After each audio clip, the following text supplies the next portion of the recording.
My name is Jerome Ferry. My cameraman is Alan Eggers. We're doing a video interview with Bob Nance, who had been a WMT radio and television personality in the farm department for many years, and as Vice President of Public Relations and Advertising for the Bigger Tone Ag Products Company. Bob, tell us when and where you were born. I was born in Holdenville, Oklahoma. That's in southeast Oklahoma, close to the Arkansas line. What was your, what year? And when? That would have been in 1927. And what was your folks' name? My dad was Jess Nance. My mother was Ethel Buckner, and she passed away early in my life, and my father was remarried when I was 2 years old to Trudy Boyd. Mm-hmm. Did you have any brothers or sisters? I had a brother, Haskell, no sisters. And your dad, what did he do for a living? My dad was a farmer, so was my grandfather, and his father before him came originally from Tennessee, and they settled in a community called Yeager, Oklahoma. They're not too far from Holdenville, where I was born. My dad farmed with his father until he earned a high school certificate. Back in those days, you could teach school on a high school certificate, and he taught in rural schools in Oklahoma for about 40 years.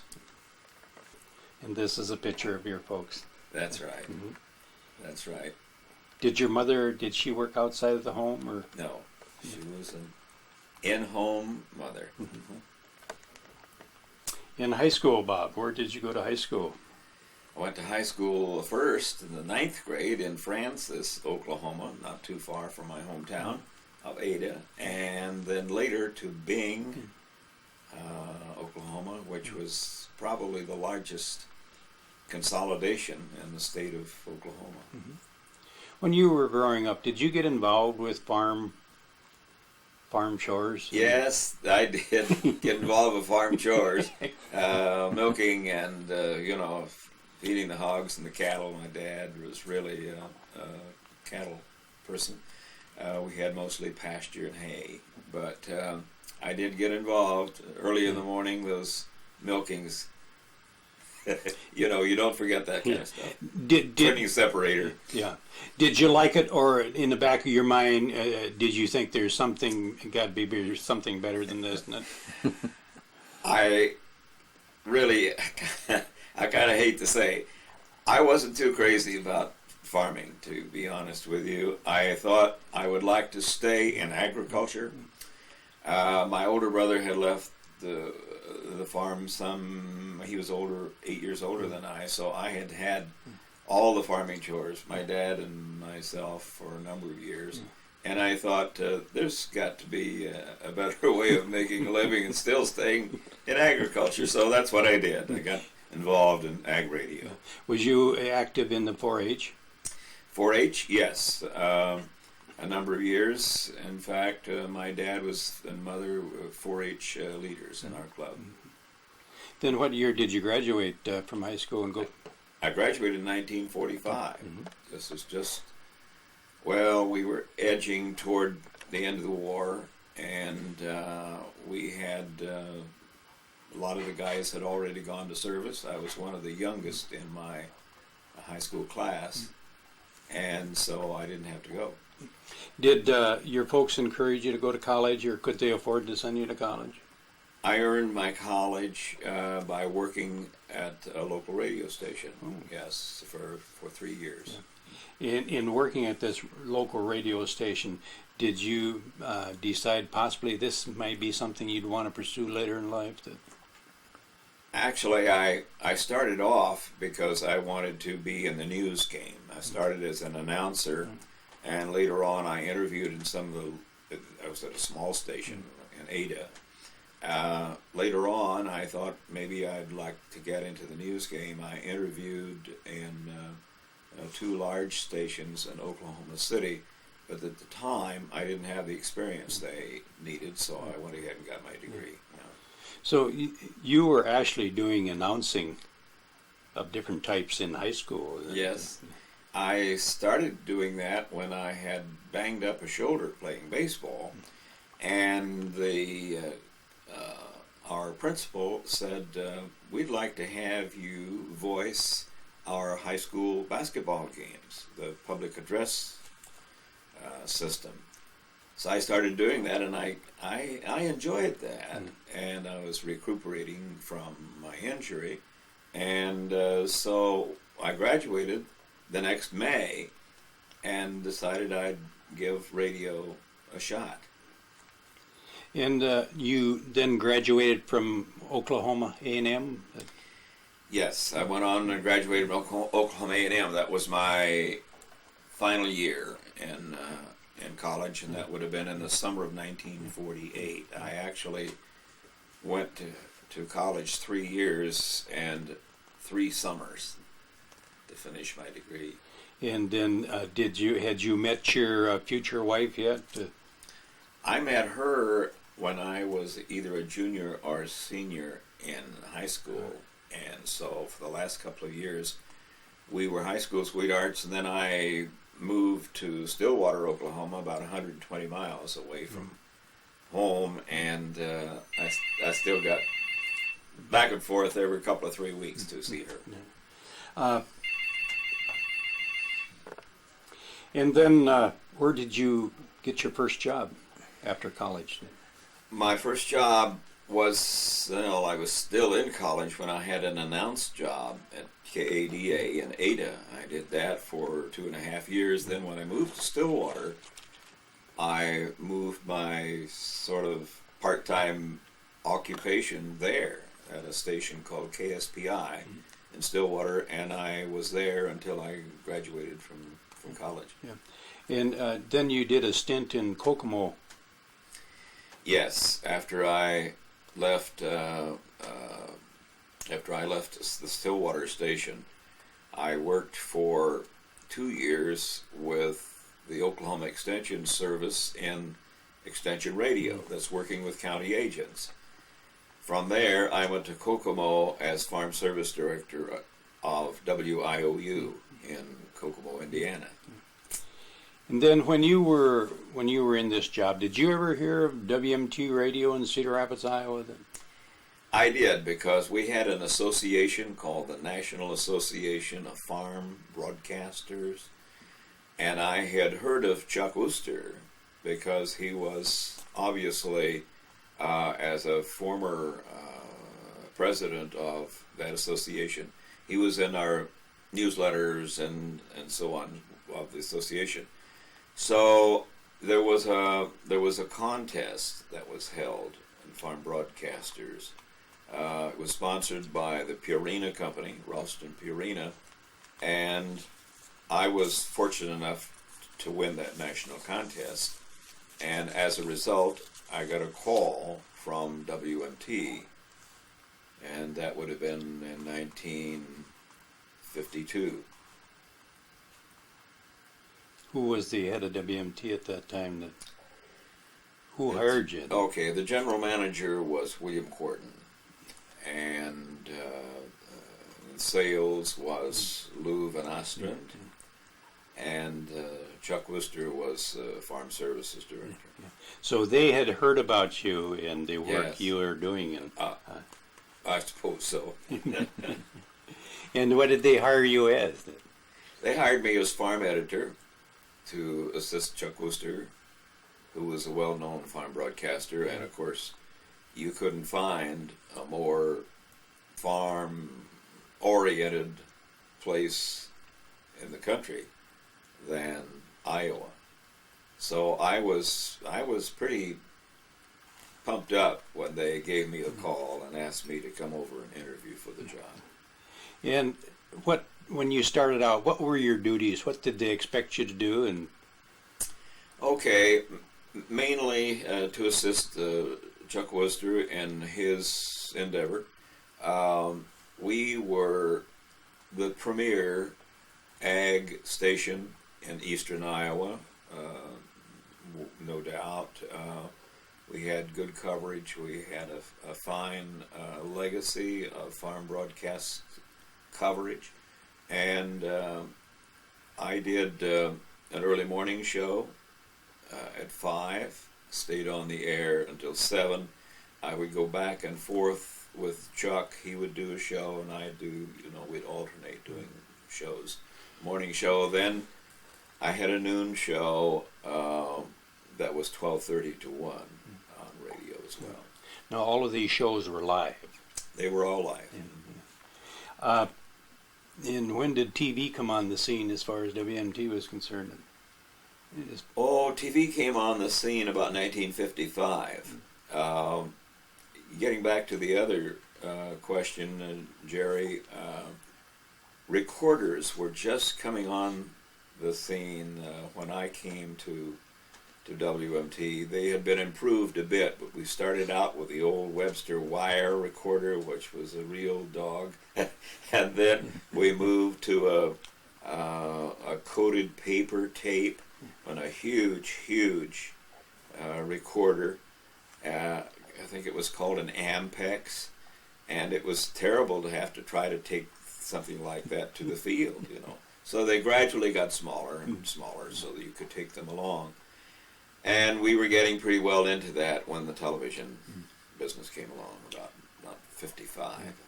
So when television come along, did you have people that made you up, put makeup on you, get you ready for the show? They did to start.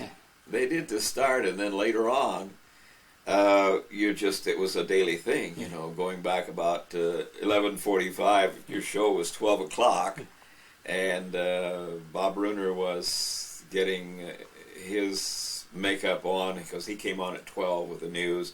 I came on at 12:15 with the weather, markets, and farm news, so we were always bumping into each other back in the little makeup studio.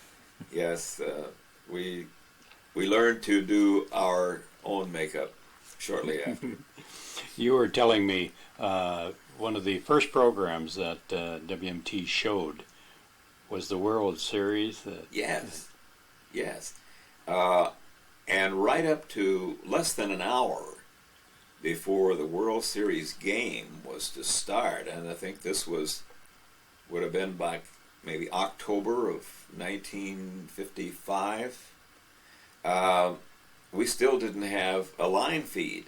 We still weren't getting the series prelims down the line to us. So I think that our engineers at the station were getting just a little bit frustrated because we'd told these people all around eastern Iowa on radio, be with us now. Our first game, our first broadcast is going to be the World Series, and the Yankees, and I don't know who else were playing. Before we get too far away from radio, this is young Bob Nance. Yes, I suppose so. This would have been about 1952, 3, 4, somewhere along in there. Bob? It was about the time I got married, too, I guess. Let's see. I was married in 1948, in August of 1948, to a girl by the name of Verna Whittington. She was the one that you had met as a junior in Oklahoma. Yes, she and I, when I was still in high school. As a farm director in Iowa compared to Oklahoma, did you find a big cultural change as far as farming? Well, yes. Not so much cultural, but from the standpoint of more involvement in agriculture. Oklahoma, needless to say, is a big cattle state. Some small grain and some corn, of course, but it was mainly a state of livestock. I came to Iowa, first to Indiana, but back to Iowa, and for the most part, I had been groomed for the couple of years that I spent in Kokomo, Indiana, when I came here. But it was a bit of a shock. I mean, intense agriculture. Down in Oklahoma, agriculture was sort of taken for granted because it was of course, a state that depended a lot on agriculture, but again, so many other things had entered into it. We weren't as heavily agriculture oriented as the state of Iowa in the Midwest. When you first come to WMT, were you aware of the legend of WMT as far as how large and how many listeners tuned into WMT? Yeah, to some extent. Because I had been working for a smaller station. I wasn't quite ready for the bigness, for the coverage, for the heritage that WMT has, the following, I wasn't quite used to that. And I found out after being on the air only a few days that listeners were all over. I mean, there was more or less a 7-state area here into which WMT's signal was received. It was different getting response from a 7-state area and than it was back home in a little 3 or 4 county area. And did you start attending different farm events shortly after you started? Oh, in fact, almost the first day I came, I was invited to start speaking, get acquainted with my listeners, and I tried to do that. And I tried very hard to remember names and faces.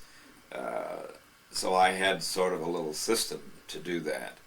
I kept a card file, and when I would go out to a county and work with a county extension director or a 4-H leader, I would try to remember them even though I hadn't taken a picture because it wasn't TV yet. I would try to remember the county agent saying on my 3x5 card, nice guy, easy to work with, physical characteristics, balding, mid-30s, friendly, wife's name, Marianne, So to kind of, next time I get back to that county, I go through my file, go through the contacts I had made there, and try to renew my friendships. And you could talk to him as a long-lost friend. Well, sort of, yes. It helped. Did you work the National Corn Picking Contest when it was held? Indeed. Mm-hmm. National Corn Picking Contest actually was a composite of 8 state corn picking contests. Chuck Wooster started this back in the day when mechanical corn pickers were just coming on the market. It was, well, a few of them were out maybe by the time we were in the war. I'm talking about World War II. But more of them were coming out after steel was available after the war. That would have been, in the 80, in the 45, 46, 47, 48 area. And our farmers weren't acquainted with the mechanical corn picker well enough that we felt, and this was Chuck Wooster now, WMT felt that we needed to do something to acquaint farmers with the safety measures they needed to employ to operate farm machinery like a corn picker.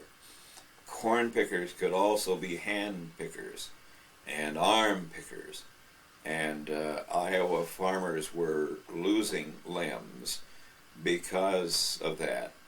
So one of the things that WMT stressed in the corn picking contests were corn picker safety, and the judges who judged your performance in the land that you had to pick, they were on the lookout for any dangerous moves that you had. For instance, if the corn picker got plugged up, the picking rolls, you would get down off the tractor, go down, try to unplug the picking rolls or snapping rolls, and if they didn't have the PTO shut down, why, you were docked severely. So I think we sort of got the point across that corn picker safety was just as important, if not more important, than just getting the corn in the wagon. Then they were finally discontinued, the National Corn Picking Contest. They were discontinued. One of the reasons I felt was that, number one, I think we had accomplished the things we wanted to accomplish after 12 or 15 years of having the corn picking contest. And then there was a national association. The state winners went to the national contest. In each of these 8 states, we alternated among the 8 states. And I think that that's one reason we felt that we had accomplished our goals. And not only that, I think it helped machinery companies to tune to the fact that we not only wanted a more efficient machine that would work well in the field, but a safer machine that would work well in having the farmer home and around the supper table that night.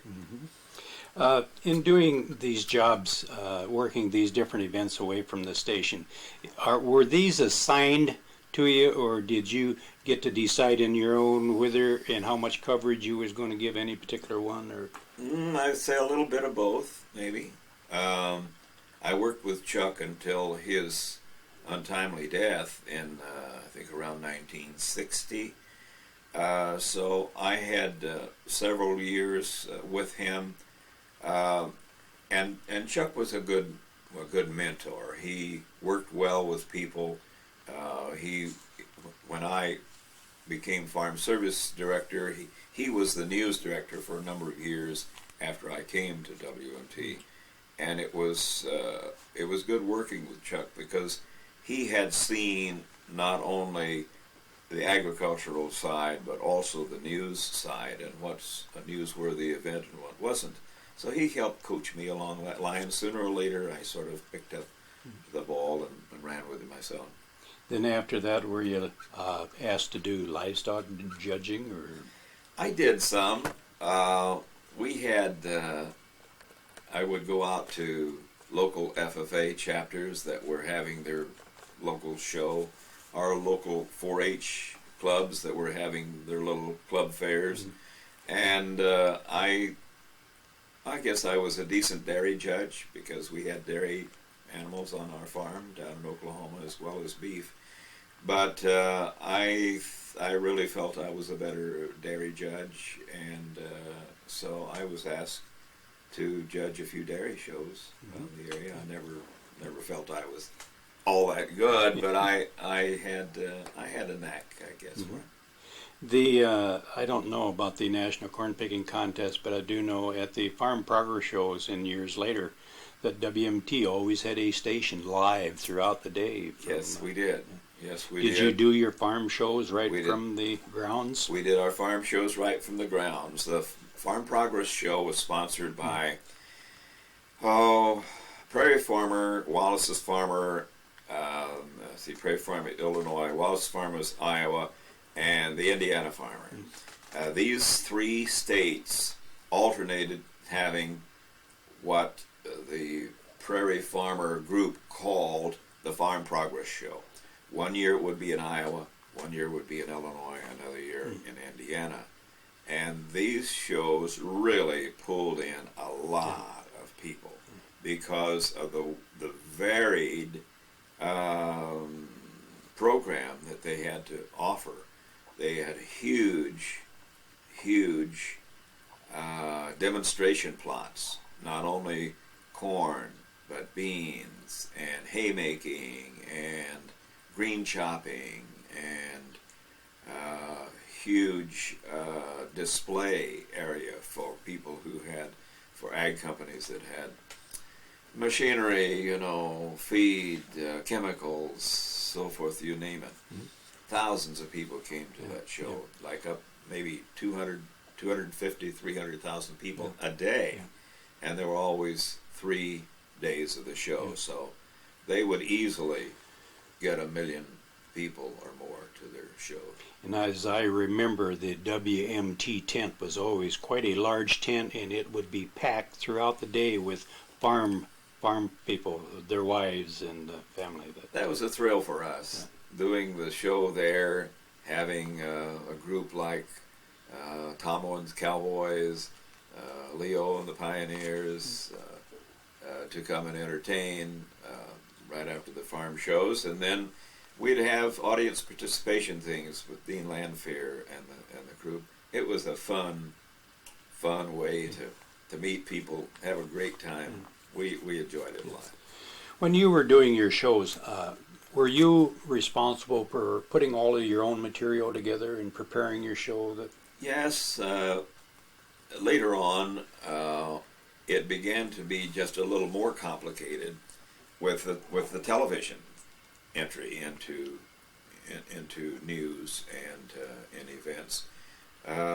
So we finally had to hire more people in the farm department, not just myself and an assistant, but we eventually had 3 full-time people in the farm department. We would do radio in the morning and at noon in the afternoon markets. We'd do television at noon every day. And we were one of, I would say, less than a dozen stations in the United States with a daily television farm service broadcast. And it was tough work. If you go out to cover an event, you took recording for radio and a camera for television. It just became stock equipment. You know, you load in the car and take off. You were talking about plastic records. We were talking about technology, and you said in the early days you used these plastic records. Years ago, this was early in my broadcast career, we had the old acetate, like, what were they, 15-inch, 16 inchers?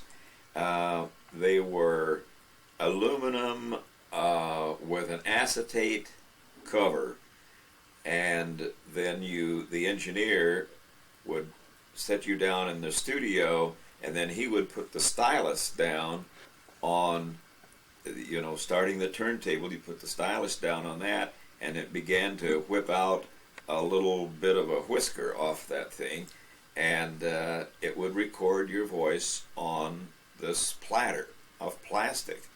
And it was an expensive way of recording a program, but early on, before we had good tape recorders, it was a standard for the industry.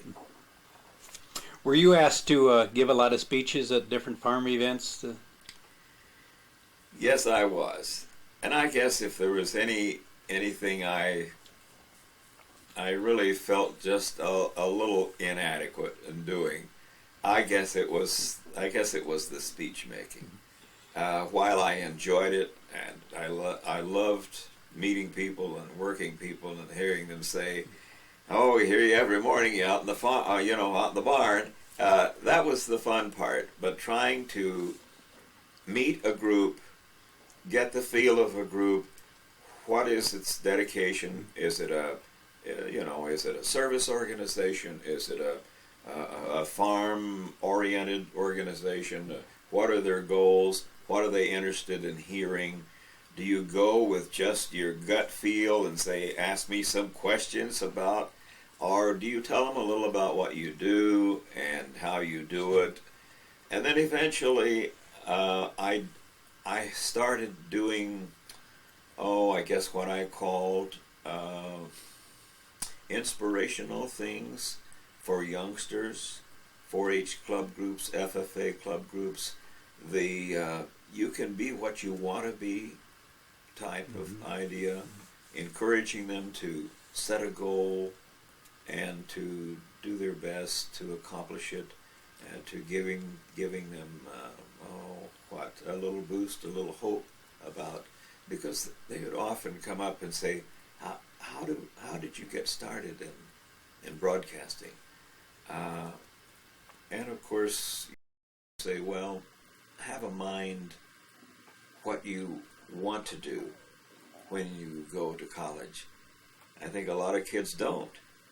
I mean, it's a fact that a lot of kids don't.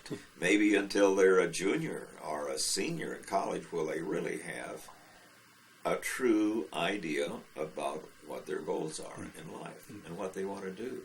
So I would sort of guide them a little bit. Of course, I had a farm background, but I also had agriculture, I had journalism. What makes up a good news story? How do you write it? How do you get all the facts? And so I tried to do more of that sort of thing toward the end of my career. And not only that, but my wife and I led several tours, farm tours, abroad. We went to Australia and New Zealand and South America, and I found myself having been somewhat agriculture-oriented, shooting pictures of the agricultural things and coming home and bringing my slides with me, and I'd go out and show them what we had seen on our tour. I had forgot to ask you up front,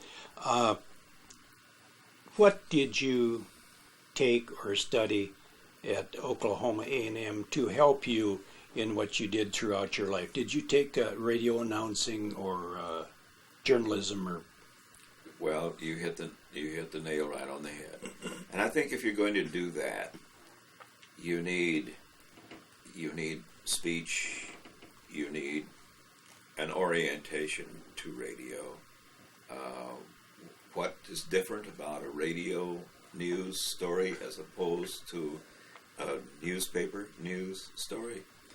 In radio, we try to talk first person, I to you. In newspapers, so often they're just relating the facts. A lot of it is third person. Of course, they quote people involved in those stories, but radio to me was so much more an interesting medium. I actually had a little newspaper experience just getting out of high school. I was hired by the local newspaper in my hometown to cover some events like the county fair and things like that. Mm-hmm. But I saw that radio, I guess, was my real love. When you were giving these speeches, I imagine you went out of state quite a bit because of the WMT coverage. I did. And when you would do these speeches, would they pay you extra for this, or was this part of your job then? Sometimes they would pay me extra, and sometimes I would turn around and say, to a 4-H group or an FFA group, I would like to have you take this and do something with it for your club. Put a sign at the edge of town saying, this is so-and-so, welcome to Rowley, Iowa, home of so-and-so 4-H club. I did that some. On like when I go out to show my slides, if I go to Rochester, Minnesota to show my slide and get home at 2:00 in the morning, they almost always will offer you a stipend, and sometimes I would accept it because I did have some out-of-pocket expenses and doing things like that. You found yourself on the road an awful lot, didn't you, about this time period? Yes, I did. Did you ever feel guilty about it, that not being able to spend more time with the family, or were you at such an age that it didn't bother you yet? Reflecting back upon it now, that being said, yes, I did. I found I was gone a lot. There were times when I missed some events in my family, like birthdays and going to baseball games, basketball games, and things like that. Long trips out of town, though, were sometimes the name of the game. The year I was president of the National Farm Broadcasters Association, I think I logged about 30,000 miles. What year was that, Bob? 1978. I got my private pilot's license the year before, and so I started flying to a lot of events. Sometimes I'd cover 2, maybe 3 county fairs here in eastern Iowa on the same day by utilizing the airplane. Did they reimburse you for your expenses involved with your plane and getting to and from events? Of course. Yeah. Yes. When you worked at WMT, was there a large turnover in personnel? No, back in those days, there really wasn't. I mean, when I came to work here at WMT in 1952, I had basically the same people to work with. A few, went on maybe to bigger stations, maybe a little better. But I had the same chief engineers. I had the same guys that were there early in the morning. They got to the station sometimes even before I did. They had the transmitter all warmed up and ready to go. And I would take my tapes in, along with my cue sheets. They had set them all up for me. And really, WMT had, I think, just the grandest people to work with. From Mr. Corton right on down to my department. Mm-hmm. Everybody worked so well together. It was a very, very enjoyable, professional place to work, and I hope that we reflected that in what we did on the air work. Mm-hmm. So sometime back in the 50s, you got interested in singing with the Harmony Hawks. Was this a local group in Cedar Rapids? It was. Back in 1952, when I came here in October, I think I had been on the air maybe a couple of days, and I got a call from a guy who was with the Linn County Soil Conservation Service. He called me and said, "Did I understand that you might be interested in a singing group?" And I don't know where that came from, but I said yes. I said, back in Indiana, the little town that we lived in had a group of barbershoppers. And he said, "I'm a barbershopper, and I'm going to pick you up Thursday night, and we're going to go down to this little church there on 3rd Avenue that we were rehearsing in, and I want you to go with me." So I did. I got the barbershop bug real bad. And so as a result of that, about 47 years later, I'm still singing in the Cedar Rapids barbershop chorus known as the Harmony Hawks. How many was in the group at that time when you joined? About 30, maybe 25, 30. And were you asked to perform at multiple events in and out of the state? You name it, and we performed. Our chorus was very anxious to do that. We had summer church sing-outs. We sang for all kinds of events, farm events, lots of things in town, that you get asked to perform. And then it was just a joy. I enjoyed it so much. This was strictly a hobby for all of the members of this. Hobby, because we love to sing. And then you started your own quartet. Yes, actually, I sang in a young quartet called the Melody Man first for a couple of years. Melody. The Melody Man. That was part of Sanitary Dairy sponsorship, the Melody milk. And then later on, I got involved with a group that was just starting called the Vigor Tones. And from that point on, 47 years later, I'm still a Vigor Tone barbershopper. Did you, was there ever any conflict of interest with WMT and spending all this time with the Well, I quartets? hope not. I was never called to the office for that. We did spend a lot of time, but at the same time, it was a hobby, and the station, I think, never regretted or never expressed to me any regrets for having me out among the people, and that is one of the things that they like for you to do. Did you ever have a lot of farm folks calling you after you got to know them? Did they call you like on a first name basis? They felt they knew you so well they could call you up and ask you different things? I think they did. They'd call and say, "Well, I missed the market at 10:30. What are hogs doing today? You know, what are cattle doing today? What's the corn market? What are beans doing?" Then, of course, we'd say, "Well, stay with us for 11:30. We'll have an update on that, and then at 12:15, television, we'll show it to you on the air, and then at 12:30 to 1 again. Then we had a closing market mid-afternoon. So, and often they would say, "How are you doing today, Bob? You know, the kids are the kids." You just kind of got to where everybody felt they knew. It was kind of a family thing. I don't know if I mentioned it, Jerry, but I had a Sunday program as well, and it was called Tomorrow's Agriculture. And this was a show that was sponsored by Balster's Implement and Parts Company in Scotch Grove, Iowa. That's in Jones County. And on when the holidays rolled around, Verna and I, my wife and I, would sit down with the kids at the piano, and we would sing some Christmas carols, and I'd ask the children what they wanted Santa to bring for Christmas.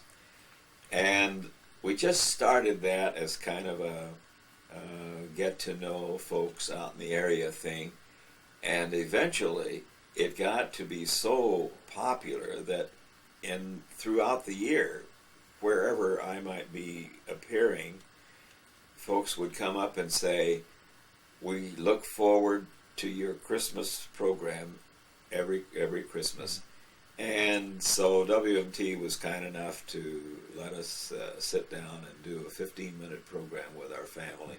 And so people kind of got to know Verna and Bob and Dan, Nancy, and Pam through that. We got to where we weren't singing too badly after 10 or 12 years of that. It was kind of fun. You were becoming family to all of your listening audience. I guess you could say that. But you were telling me about one time when you were in Christchurch, New Zealand, and Yes. you'd received... Received a telephone call. Verna and I had led this farm tour to Australia and New Zealand. We were about, 2/3 of the way through our tour. We'd gone to Australia first, spent about 2 weeks there, maybe 2.5 weeks. We moved down to New Zealand, and we were at Christchurch. I think this was maybe the second night we were there. We stayed in a beautiful hotel, and all of our group, I think about 50 of us. So about in the middle of the night out there, it must have been 1:30 or 2 o'clock in the morning, the phone rings in our room. The last thing I expected, Anyway, I picked up the phone, and the operator said, "This is the international operator. I have a phone call from Iowa for Bob Nance. Are you available for the call?" And I said, "Well, of course." And so she said, "Just a moment." And so she plugged in the call, and it was from a dairy farmer. As I recall, it was Jones County. And this guy said, "Bob, I'm on the Jones County Dairy Banquet Committee. We're getting ready for our county dairy banquet. Would you be willing to be our speaker at our dairy banquet? And I said, Charles, do you know what time it is in New Zealand? He said, no, it's 10 o'clock here. And I said, well, it's 1 in the morning out here the day before. So he got a big bang out of that. He said, well, we really looking forward to it. And I said, do me a favor, call my secretary at WMT and ask her to check my calendar, make sure I can be with you on that date. And that was about still 8 months away. So after, in 1973, after 21 years with WMT, you left WMT. Yes. In 73, I went to work for Art Schwarzendruber and the Vigortone Products Company. Yeah. Vigortone Ag Products. They asked me to come on board and do their public relations and edit their publications, newsletters, head up their print shop and that sort of thing. We had a newsletter that we called Bunk and Bowl in Business, and it was a little 4 to 6 page thing in which we gave dealers credit for doing their quotas, and there were articles in there on our service staff too, on how to handle diseases, wormy pigs, you name it, you know. But it served a purpose. Mm-hmm. And what was your duties when he hired you on? What? I was to do the newsletter.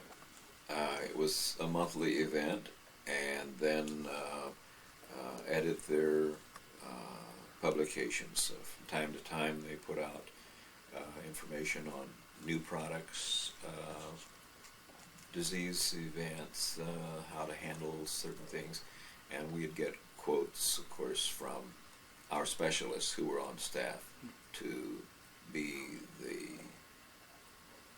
the specialist, you know, in that area, and I would interview them and get them in the newsletter. Were you? Did you have to write editorials for the newsletter? I did. I wrote an editorial every month. I tried to make it tuned to what dealers and employees of the company would be interested in. Sometimes it had to do with most of the time it had to do with agriculture. It had to do with the economy sometimes, livestock things, sometimes events that I had covered, people I had met, dealers, field managers, and so on, do a little article on them. And sometimes I would talk about the Vigortone Quartet program. Did you travel around in order to gather news for this newsletter? Yes. I always had a type of testimonial in the newsletter as well. I would travel sometimes as far as New York State to get a dealer who had an outstanding herd of cows, dairy cows. I would travel as far as Colorado to get a good beef story. Lots of hog events here in Iowa and the Midwest. Dairy, of course, in Minnesota and Michigan and Wisconsin, and beef, you know, in Kansas. It was a very interesting job, and I got to meet a lot of great people. Yeah. They give you a secretary, or did you have a staff to work with? I had a secretary. Mm-hmm. That's right. Yeah. And then I took all the pictures, wrote all the copy. A short while after you were there, then you got promoted to public relations.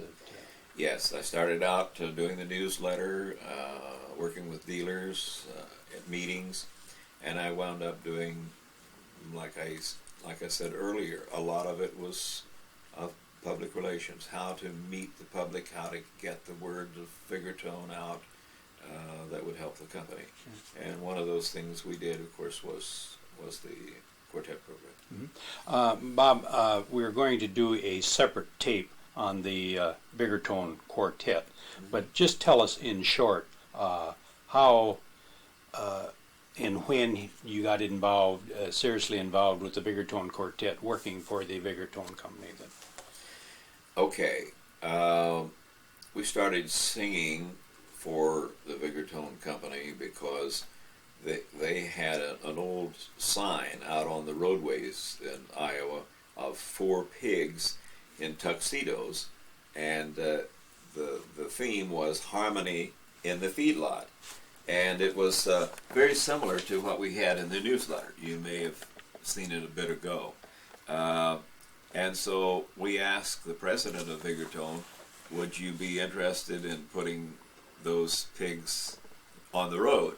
And he said, you bet I would. What do you have in mind? So they paid us $10 every time we went out and sang for the Bigger Tone company. Well, it wasn't a lot of money at the time, and later on they enhanced that a bit, but it was a lot of fun. And that was part of the public relations program. We started with 1 quartet. We wound up with over 80, all the way from New York to Colorado. Yeah. Did they furnish transportation for you? Bigger Tone furnished transportation for you? Oh, yes. They gave us pretty nice transportation, in fact. We had a new station wagon or a van every couple of years, and they got it all lettered up, and we had a lot of fun. You might mention who are the people in this. All right. Let's make sure I know here who we are. I'm on the left. This is Linn. Tip it up. Oh, tip it up a bit. Okay. I'm on the left. Linn. I sang the bass. Linn. sang the baritone. This is Dick Layton, who sang the tenor. And this is Ken Vogel, who sang the lead. And this for most of the years that we were an active quartet. And did you find yourself being asked to sing throughout the countryside? Yes, we did a lot of events, not just farm events, but wherever Bigger Tone was interested in having entertainment, we would go on and provide entertainment at no cost to the organization. And now, was the Bigger Tone Quartet, was that just one of many quartets throughout the country? Yes. Started out with 1 quartet, and when I took over the public relations program, the quartet program, we had upwards of 80 quartets all across the country. And your job would have been people would call in to you and say, I would like to schedule a quartet? That's exactly right. We would set up a date. They would tell us when their event was being held, and we would provide a quartet for that event as the closest quartet we had in that area, and we paid them a little fee for going out and singing, and the organization that was having the event was very grateful to have some good entertainment for their meeting. Now this service you provided, this was a service provided by the Bigger Tone Ag Product Company, free of charge. That's right, free of charge. Free of charge. There was a stipulation. They agreed to put an article in the local newspaper that there was going to be special entertainment at whatever it was, maybe pork producers meeting in Wisconsin, we would say. They agreed to put an article in the newspaper that the event was happening, that the quartet was going to be there, and then later the local dealer was introduced at the banquet along with the quartet. This had to been a very lucrative arrangement for the Bigger Tone Ag Product Company. I think it did. It didn't cost much, and it was very, very well received. When other companies at a banquet, for instance, we're putting down maybe a pencil or furnishing napkins or cups or something, which is fine. They needed that too. But Vigortone really took the spotlight because we sent them good family fun entertainment, and it's difficult sometimes to find good entertainment for a meeting year after year after year. Family orientated. Yeah, we were happy to provide that service. In what year then did you finally leave Vigortone? I left Vigortone in December of 1990, after what's maybe 17 years. Mm-hmm. And then what did you do? Did you go back to broadcasting? I went back to broadcasting. In fact, I had planned to just simply retire, stay busy with some of the other things I keep busy with, organizations and so on. When Rick Sellers, who was program director at WMT, said, "We really need you to come back to WMT and help us. We have farm director here, Rich Bolvans, but he can't do what he would like to do without some help." So I agreed to go back on what I said was a part-time basis. It turned out to be a little bit more than that, what with vacations and a very busy travel schedule that Rich had. But I thoroughly enjoyed it. I really did. When you come back to WMT, did you find a large change in the farming practices and culture? I'm glad you asked that. It was the technology that I had not really expected. I guess, although while I was with Vigortone, I got acquainted with the computer. I didn't have to work a computer if I didn't wish to, because I had a secretary who did a lot of that for me.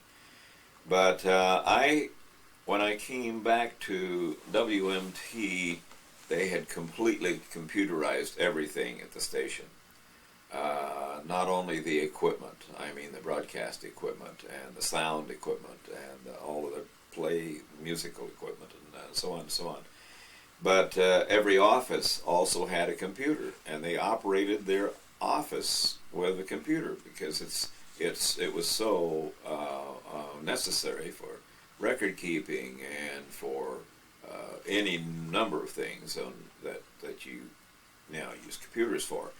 But I wasn't acquainted with the computer as a market tool and as a farm news tool. And so I had to reacquaint myself to that extent, completely different from what I was doing at Vigortone. I would go in, I'd get up at 3:30, go in at 4, and be ready to go on the air with the first overnight markets around 6 o'clock. It was different. Yeah. It was different. How about out in the farming community? Was the farm family starting to disappear? The farm as you knew it? Yes, the farm community was a different landscape. When farmers were numerous and farms were relatively small back in the 40s and 50s, it was a different audience I was speaking to when I came back 20 years later. Farmers themselves had computers. Many of them kept their own records. Many of them kept pie charts on their production, on their income, on the economy, on any number of things that were available on programs that all they had to do was call them up. They didn't depend on me as they once did for a market 3 or 4 times a day. Many of them who had two-way radios in their tractors and in their trucks would simply call home and say, take a look at the computer and see what the cattle market's doing today. By the same token, they could also use their radio in the truck or on the tractor and tune us in 4, 5, 6 times a day to get the markets. It was different because from the standpoint of size, farms were bigger, farmers had invested in more equipment. It was just a growth industry that even today we don't see the end of it yet. It's going to go even bigger. Mm-hmm. So, all told, how many years did you spend in the broadcasting business? Well, all told, I started in 1945, and all told, it was close to 50 years. Because even when I had left active broadcasting at WMT and gone to Vigortone, I handled their advertising and their promotion programs, which found me often voicing their commercials. I'd go over to WMT and record. I would do product promotion. If they wanted tapes to send to Vigortone dealers, I would record those over at WMT. We had a very good working relationship with them. And so I never really left the broadcasting game as such, so that when 1995 came around, I essentially had close to 50 years broadcasting. And actually, I didn't leave the station then until 1997, so I had a good 50 years, I would say. You retired in 97, I think, from WMT. Finally, Right. Did I think I remember they had a WMT day in your honor, Bob Nance Day in your honor. They did. I don't recall exactly when it was, but I think it was close to the date in which I began 50 years ago at a small station in Ada, Oklahoma. And so Rick called me in one day and said, I'd like to do a program with you. And that was the last program, I think, that I did for the station. And did you, throughout all of these years, up until 97, you stayed active with the Vigortone Quartet? Yes, I did. I did. Yeah. It was probably a lighter schedule in later years than you did early on. But a little, yes, but we're still busy. did you stay active with the Harmony Hawks at the same time? Yes, I certainly did, and to this day, I am. And after, not after you retired, but even before you retired, you had a great interest in Cedar Rapids baseball. In fact, you were the president for quite a few years. Yes, Cedar Rapids Baseball Club has been going a long time. In fact, professional baseball in Cedar Rapids has been going a long time, well over 100 years now. And we used to take our kids to the ball games. We could rather be taking them out rather than sitting home wondering where they were and what they were doing. So our kids, Dan and Nancy and Pam, even when they were little shavers, were going with us to Cedar Rapids baseball games of the Cedar Rapids Baseball Club. So sooner or later, I guess we became kind of a fixture there with the whole family. We sat in the same seats for many, many years. And so the baseball club asked me if I would consider joining the baseball club as a member of the board of directors, which I did, and that was some 28 years ago. Did you, and I imagine you enjoy the new stadium as much as the other avid baseball fans? I had a lot of memories in the old stadium. It was a beautiful old stadium. It served us well, and at one time was the pinnacle of of all the Midwest League. Of course, there was the old 3I League, but this new stadium that we have today is a gorgeous, just magnificent, major league, classic, beautiful stadium, and I hope most of the people will enjoy it. Bob, this plaque was given to you for... Yes, I had been on the board of directors a number of years when this plaque was given to me, and then subsequent, I don't know, it's been a good organization. I've enjoyed it very much. And weren't you inducted into the Baseball Hall of Fame? Yes, that would have been just this past year.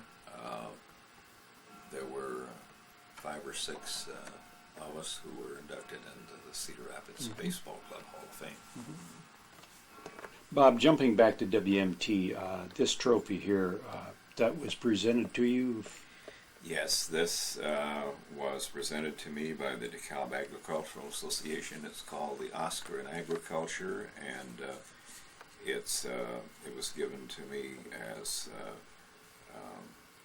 Farm Broadcaster of the Year and Radio and Television in 1968. It's a rather unique thing with the hand representing the American farmer who essentially feeds the world. That is quite a prestigious award, right? Yes, it is. Not everybody gets one, and I was pleased to be the recipient that year. Okay. Bob, would you like to introduce your wife? Well, of course. This is the love of my life, and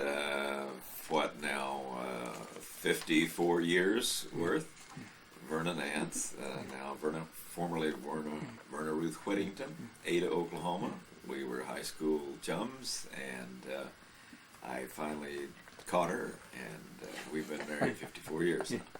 Verna, I'm sure you found yourself raising the family a lot of times by yourself with Bob being on the road so much in his job and his work. And That's true, but I think, it's not a unique situation with a lot of families where the husband is on the road. I always felt not the quantity of time that Bob spent at home, but the quality of time he put in with me and the children. Mm-hmm. Did you get to go on any tours or shows with him when he? Oh yes. Later yes. in life, when the kids got older. Yes, we have seen so many things through his work, through his hobby, that we would never have realized otherwise. And I used to play a lot of golf, hire a babysitter, and now that I have free time, I don't do that anymore. It's canning tomatoes and I freezing corn. imagine with the personality of both of you and with the traveling you did, you made an awful lot of close friends in all the years that you traveled. We feel that we have. As Bob has explained to you, I'm sure we did lead a farm tour to Australia and New Zealand in 71 and 73, and we have kept in touch with all of those people, and we get together a couple of times a year and have a wonderful time together, and we hear from people we met while we were on the tour in Australia and New Zealand. So we feel very fortunate. Then you found yourself in South America at one time with the Harmony or the Vigortone Quartet too, didn't you? We led a farm tour to South America, and when we lost our clothing for 10 days. All of the pictures we took on our trip, Bob and I are in the same clothes. And you can get along okay if you have a bar of soap. Did you share your interest in baseball that Bob had? Yes, very much so. I grew up with 3 brothers, and they were all in baseball, football, basketball. And with Bob being gone so much of the time, and our son was in baseball, he loved it. And with Bob gone, I found taking the children to the ballpark at night was a wonderful way to have family togetherness and yet be out of the house and involved in a sport that the children loved. Didn't you, both of you, play host to the different baseball players at different times? I tell you, through the years, I think I have fried more chicken than Colonel Sanders and fed more baseball players and their families. Made more cakes. We made lots of cakes and pies and cookies and haven't regretted one day of it. We made marvelous friends of baseball players and their families as they visited here. Did you ever put them up for the night in your home? Yes, or? yes, we did. We've had several ball players spend time here in our home. How many children did you have between the... Bob and I were Two of you. fortunate enough to have 3 marvelous young children, Show us their picture when they were little children. little guys. Yeah. They'll kill me, but here we are. We have Dan, our only son, and Nancy, our oldest daughter, and Pam is the baby of the family. And that would have been when Pam was about 4, and the rest were like 6 and 12. Do you have We're more? very proud of them. Do you have a more current picture now of Yes, the? we do. This was taken on our 40th anniversary with our, Tip it up the other way. That's okay? That's your 40th anniversary, then. Yes. And our son Dan has a son, Ben. Our daughter Nancy and her husband, Robert Knutson, live in Tulsa, Oklahoma. They have 2 children. Robert is a Tulsa policeman, and they also have in-home business. He's a certified public accountant, and Nancy is his secretary. And these are their 2 children. This is Kimberly and Michael. Kimberly is a nurse at Mount Sinai Hospital in New York City, and Michael is a senior in Bible College in Hannibal, Missouri, and he is serving pastor of a little church out of Hannibal, Missouri at the time. Very nice. Very good. And Pam and her husband, Dr. Zare. He's physics instructor at Kennedy High School. They live in Iowa City. They have 4 children.